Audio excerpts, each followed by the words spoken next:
Halo, perkenalkan nama saya Endro Calvinda Barat dengan NIM 2022 Di sini saya akan menjelaskan tugas individu dari Technopreneurship, di mana di sini saya membuat struktur organisasi dan manajemen operasional di ide bisnis yang saya buat, yaitu Vintage. Di mana di sini ada struktur organisasi.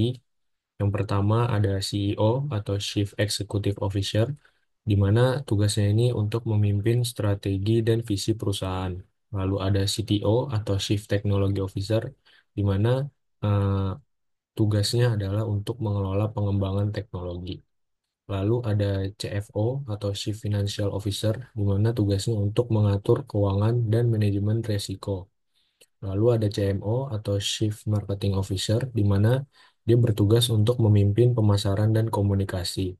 Lalu yang terakhir ada COO atau Chief Operating Officer, di mana tugasnya untuk mengawasi operasi dalam manajemen operasional.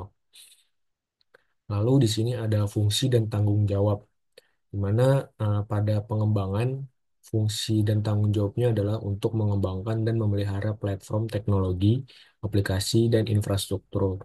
Lalu ada pemasaran, di mana fungsi dan tanggung jawabnya untuk mempromosikan produk dan layanan kepada pelanggan target dan membangun branding. Lalu pada operasional, eh, fungsi dan tanggung jawabnya untuk menjalankan dan mengelola proses operasional harian, termasuk manajemen data dan customer service. Lalu pada keuangan, untuk mengelola keuangan perusahaan, investasi, dan manajemen risiko. Lalu di sini ada penerapan manajemen operasional dalam perusahaan vintage, di mana di sini ada manajemen data yang mengumpulkan, menganalisis, dan memanfaatkan data pelanggan untuk meningkatkan layanan dan pengalaman.